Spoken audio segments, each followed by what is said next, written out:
Welcome. I'm Ivory LaNoue. Reynolds should be back with me on the podcast soon. She's still trying to heal herself, getting there, making progress. Today's topic is encounters on a UFO. Before I get started with that, I want to say hello to our listeners in Los Angeles, California. I see you on our stats week after week. It's so nice to have you here. Okay, let's dive into this. It's come to my attention that though we have a lot of followers who are very much into UFOs, aliens, there's some who have not heard the story. I had several people ask me who I was talking about. So for some of this will be old news to you, and some of you, this is your answer. So I want to talk about the most famous alien abduction story, and that's Betty and Barney Hill. And I know, like I said, many of you will have heard of them, but if you haven't, I just kind of want to go through their story. So their first thought, is it chasing us? That coursed through their minds as they drove down an empty, winding country road in New Hampshire's White Mountains. It was a September night in 1961. They had not seen a car for miles, and a strange light in the sky seemed to follow them. When they finally got home to Portsmouth at dawn, they were far from relieved. They felt dirty. Their watches stopped working. Barney's shoes were strangely scuffed, and Betty's dress was ripped. There were 2 hours of the drive that neither one of them could remember. What had happened? With the help of a psychiatrist, the quiet couple eventually revealed a startling story. Gray beings with large eyes had walked them into a metallic disc as wide, Betty said, as their house was long. Once inside, the beings examined the couple and erased their memories. Their experience would kick off an Air Force inquiry, part of the secretive initiative Project Blue Book that investigated UFO sightings across the country. This incident would also become the first ever widely publicized alien abduction account and shape how stories like it were told and understood from that point on. Debate continues as to whether the husband and wife were liars, fantasists, crackpots, or simply sleep-deprived people who later recovered seriously scrambled memories. The Hills road trip was spontaneous, a well-earned break Barney decided the couple needed, as explained in The Interrupted Journey. That's in the book they published in 1966. Barney worked a grueling night shift at the post office, driving 60 miles each way. Betty's job handling state child welfare cases was no easier. The little free time this biracial couple had was devoted to their church and activities related to the civil rights movement. After 16 months of marriage, Betty and Barney saw this trip through Montreal and Niagara Falls as their delayed honeymoon. They left so impulsively they had no time to go to the bank before it closed for the weekend. They got in their cars with less than $70 in their pockets. On the last night of their 3-day trip, the tired couple sipped coffee in a Vermont diner to recharge before driving back home. Barney figured if they pushed through, they could beat the wind and rains from an approaching hurricane. They left the diner around 10 p.m., estimating they'd reach their red-framed house in Portsmouth, New Hampshire between 2 a.m. and 3 a.m. at the latest.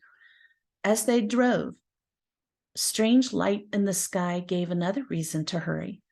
At first, it looked like a falling star, but grew larger and brighter with each mile. Barney, an avid plane watcher and World War II vet, was sure they had nothing to worry about. It's just a satellite, he assured Betty. It probably went off course. The light seemed to move with the car as Barney steered down the curving mountain road. The light zigged and zagged, ducking past the moon and behind trees and mountain ridges, only to reappear moments later. Sometimes it seemed to move toward them in a game of cat and mouse. It had to be an illusion, they thought. Maybe the car's movements made it seem like the light too was moving. Curiosity overcame them. The couple pulled over at road stops and picnic turnouts to get a closer look. Through binoculars, Betty saw that the white light was really an object spinning in the air. Barney, she told her husband, if you think that's a satellite or a star, you're being completely ridiculous. He knew she was right. Barney had an IQ of 140. He was also a pragmatic man who wouldn't give flying saucers a second thought. And his niece, in her work, captured the Betty and Barney Hill experience. She stated these things. She knew him personally. She knew both of them personally. They weren't people who were subject to flights of fancy. The night was too quiet for a helicopter, a commercial plane, or even a military jet with a hotshot pilot. He didn't want to spook Betty, but he was becoming concerned. What was this light, and why was it toying with them? About 70 miles past the diner, the object hovered just above the treetops, approximately 100 feet above them. Barney abruptly stopped the car, keeping the engine running. He shoved a handgun he'd hidden beneath the seat into his pocket and rushed into a dark field, leaving Betty in the car. What he saw was as big as a jet and as round and flat as a pancake. My God, what is this thing? He recalled thinking. This can't be real. Behind rows of windows, gray uniformed beings seemed to look right at him, Barney recalled. He tried to lift his hand to his pistol, but somehow couldn't. A voice told him not to put down his binoculars. He had a startling thought. We're about to be captured. Yelling hysterically, he ran back to the car and barreled down the road as Betty tracked the craft, craning her head outside the car window. Without explanation, loud, rhythmic beeps sounded from the car's trunk. The couple felt instantly drowsy and lost consciousness. They came to around 2 hours later and 35 miles down the road.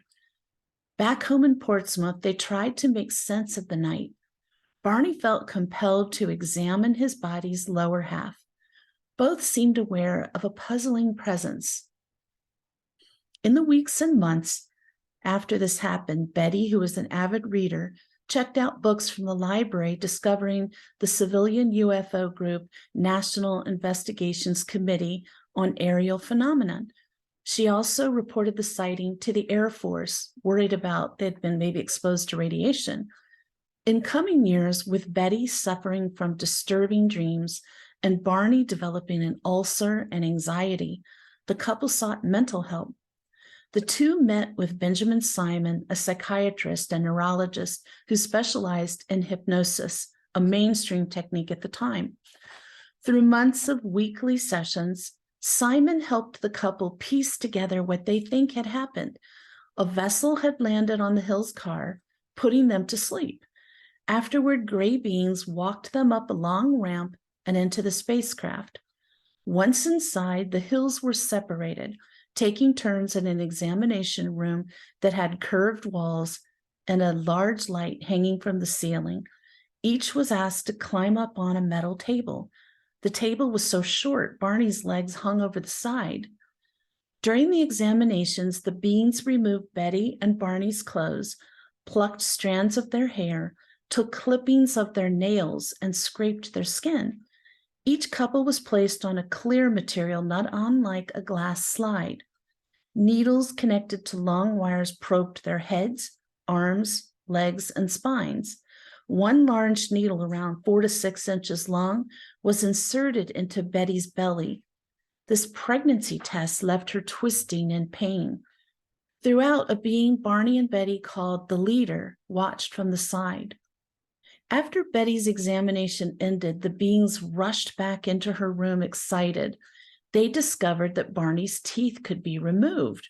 Betty laughed, explaining that Barney had dentures, a fact of human aging the beings struggled to understand. Later, alone with the leader, Betty asked where the craft had flown, admitting she knew little of the universe. The being joked with her, saying, if you don't know where you are, there wouldn't be any point in telling you where I am. Later, under hypnosis, she drew a star map shown to her on the ship.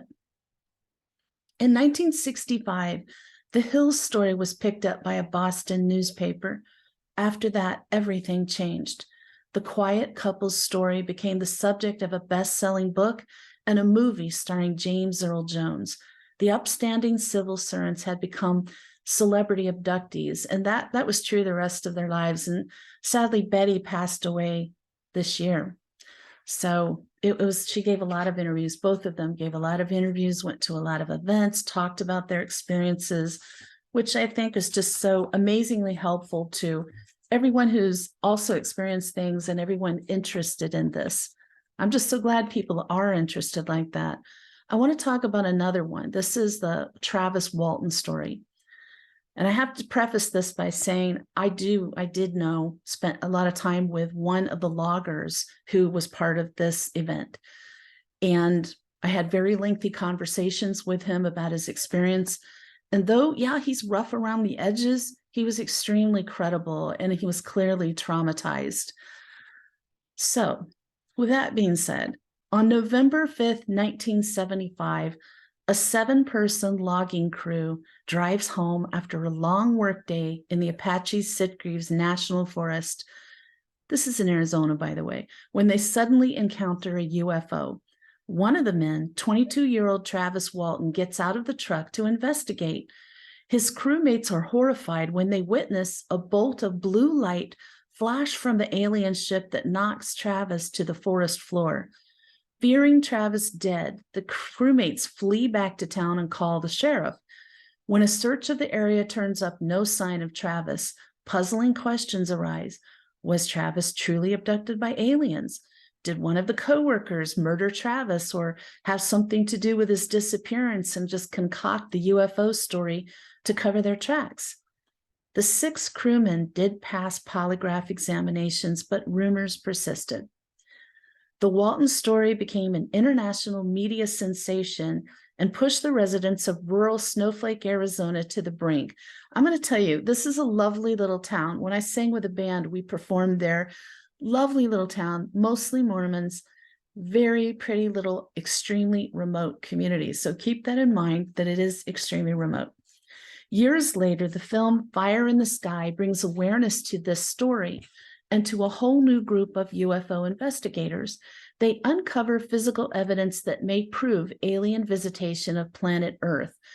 So I think it helped that there was a group of these people together. It wasn't one person who witnessed this, but a group, and there's strength in numbers, right? So they felt more comfortable coming forward. I think the fact that they are rough around the edges made people think that something violent happened, that there's some nefarious activity. In my long discussions over a period of years with one of these men, I do not get that impression. The next story is about Terry Lovelace, a retired assistant attorney general in Vermont in the United States, author of Incident at Devil's Den. He kept his abduction to himself for 40 years due to fear of losing his job. He had a close encounter in 1977 while serving in the U.S. Air Force. He was on a camping trip in Devil's Den, and it's a state park in northern Arkansas. He was with a friend and colleague named Toby when things got strange. They were sitting around a fire, struggling to chat over the den of buzzing crickets and croaking tree frogs, and then everything went quiet. It sounds kind of cliched, he says, but out of a movie, but that's exactly what happened to us. 3 bright lights appeared on the horizon and moved in their direction. When the lights were overhead, they could see that they were emanating from a black triangular prism as wide as 2 city blocks. A blue laser beam darted over them, which Lovelace thought was scanning them. When it shut off, they became sleepy. Next thing, he woke and saw Toby peering out of the tent. The triangle was hovering above what appeared to be a dozen children standing in a meadow below them. "What are these kids doing out here in the middle of the night?" said Lovelace. Toby answered, "They aren't little kids. Don't you remember they took us and they hurt us?" Lovelace says the moment Toby said that, fragmented memories of being inside the UFO flashed in his mind. Years later, hypnosis helped him fill in more blanks, and he recalled actually encountering creatures while inside the UFO. Then these are all true stories, by the way. I wouldn't share just made up stories with you. The next one is Alan Godfrey.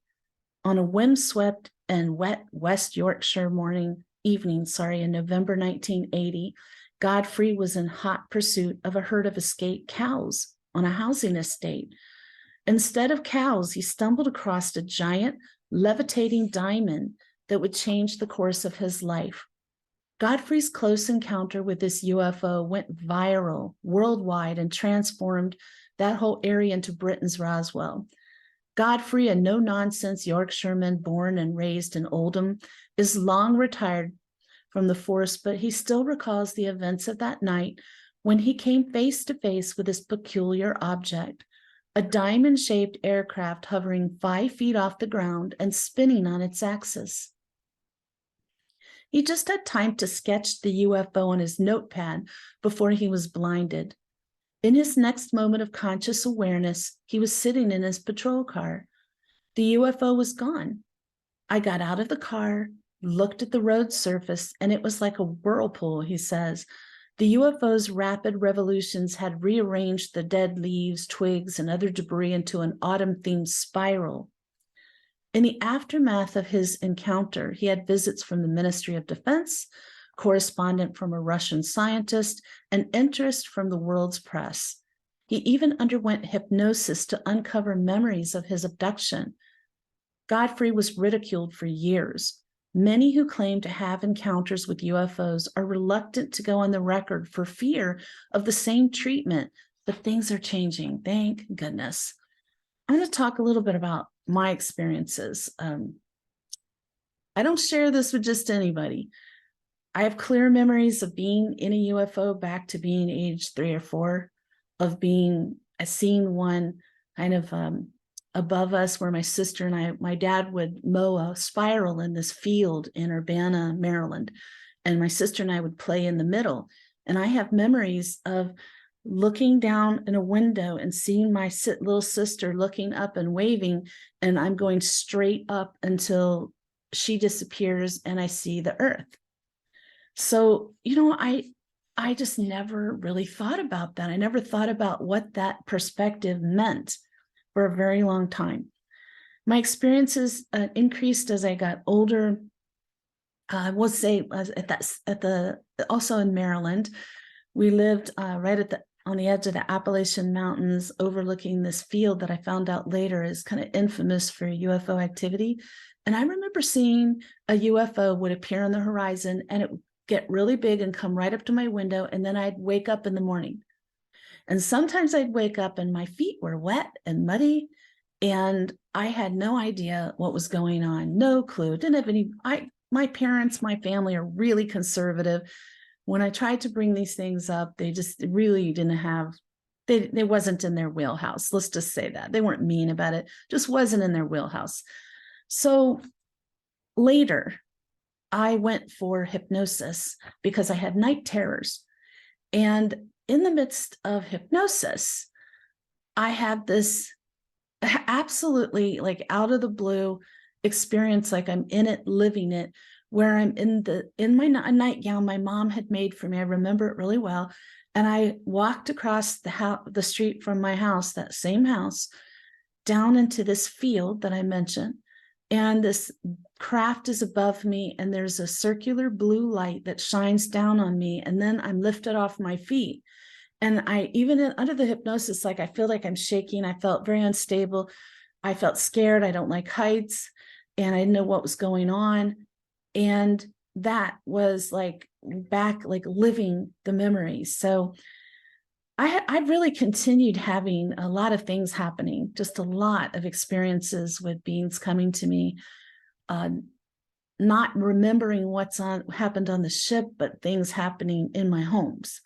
So out of desperation, I read Whitley Strieber's book, and I wrote to him, and he was so kind. And he not only responded with letters, but was so understanding and just supportive. And he referred me to a person in the mental health field who specializes in abduction, who was very helpful. He let me be in his little small group of abductees who were supporting each other. Because again, this was like 84, 85. Before internet, before cell phones. I didn't have anything to look up and go, what's going on here? Who can I talk to?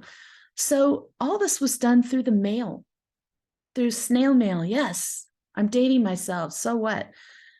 He saved me because he suggested that, I get this help. And I did go talk to her, and she's like, oh my gosh, you are not making this up. I still have very telltale scars on my body from some of the experiences that are pretty often reported, triangular puncture marks, and there's no explanation for it. And scars, perfect surgical scars when I didn't have surgery, but they're like healed overnight and is perfect. I've actually had some of that happen even living here recently in the Sedona area. I wish it would stop. And then unfortunately, those things continued with my daughter, because we were living in that same house in Prescott, Arizona. And my daughter would say, the little men came to play with me last night. I'm like, oh, I'm trying to be cool because I don't want her to be scared. She was clearly not scared. I'm like, really? What happened? They floated me out the window. And then she was on playing, and she really didn't want to talk about it more. And she has no memory of that now. But there was more than 3 times that she told me that. So, and it was always after a night where I was having experiences. So, it runs in families. If they like you, if they want to visit you frequently, chances are they're going to visit at least one of your children, maybe all of them. Okay, so I want to talk about something that happened much more recently. I was a member of the Southern California Writers Association, and I would drive from from Arizona to Southern California once a month for that meeting. And there was a lovely lady there who writes sci-fi novels. And she and I, we talked a little bit. I mean, everybody was real welcoming. She was too, but I didn't know her. We never talked about UFOs or aliens or anything. Never any meaningful, deep discussions. But one time I went to the meeting, and this lady was on a panel at the front of the room, and each person was talking about their published books. And as she started talking, I was thrust back into a memory as if it was happening at that moment. And the memory was that I was on an alien ship, and I was on a white table, and I looked to my left, and she was on the table next to me. And we locked eyes, and both of us were terrified. And I could hear beings moving around. I was trying to look around, and it was just so bright. It was hard to see, but it seemed almost medical, like a medical space. And I came out of this memory, and I was shaking, and my eyes were huge, and my heart was racing because it was like I just lived it. And I looked up at this author, and she had the same look on her face, and we locked eyes, and I just knew what she was going to tell me. And right after the panel was over, she beelined over to me and said, "You experienced it too, didn't you?" I said, "Yes." And I had her tell me what she experienced, and it was exactly what I did, except she was looking on the table, looking to her right, and she saw me. And so it's like meeting each other and seeing each other had triggered this memory to jog loose. And it was quite traumatizing.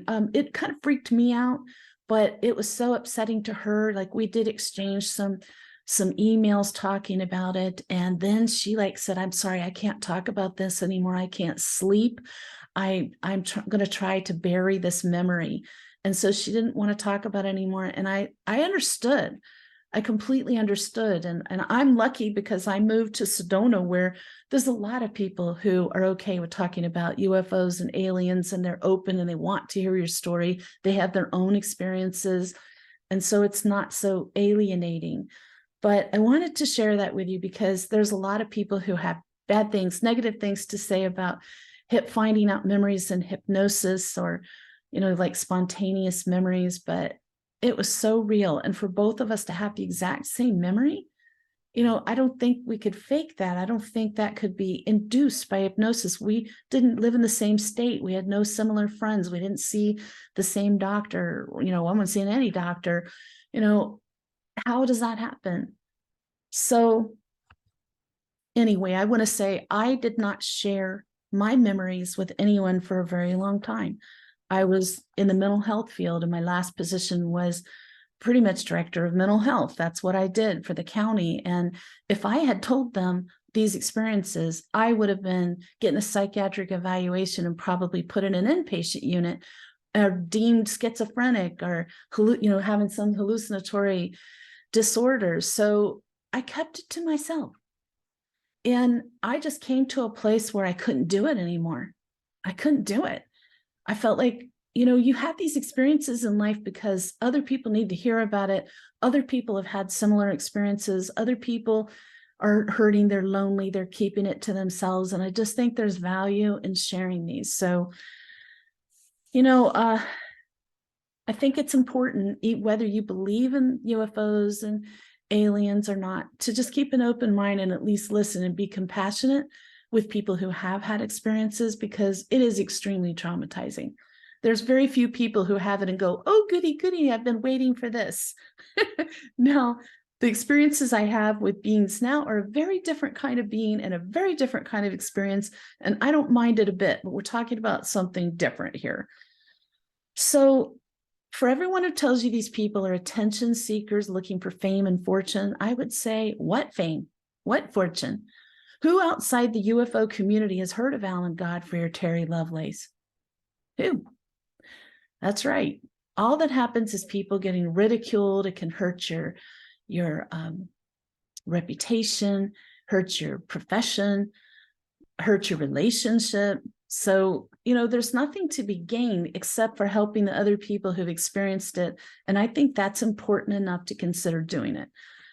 When someone shares their abduction story, they risk a lot. It takes courage to speak up. And I'm not talking about me. I'm talking about, as a rule, across the board. So there may be some of you out there doing the same thing, kind of keeping your experiences to yourself. And if you don't feel comfortable sharing publicly, try to find a support group that's open to hearing what happened, and it will help you. Some people I know have joined MUFON and started a local chapter, and there's several people in those that are kind of like me, had similar type of experiences, and they feel really at home. They feel understood. So something to think about. Thanks for tuning in today. If you're interested in more about Sedona Soul Sisters, our services, or anything, upcoming shows, please visit our website, sedonasoulsisters.com. Tune in next week. Our topic is Hertz for healing, and we're talking about the frequency Hertz and all the different ones. We're going to be demonstrating some, playing them for you, and telling you what that one does for you and where to find it, to try it out, how you can use it. In the meantime, we hope that you have an enlightening week.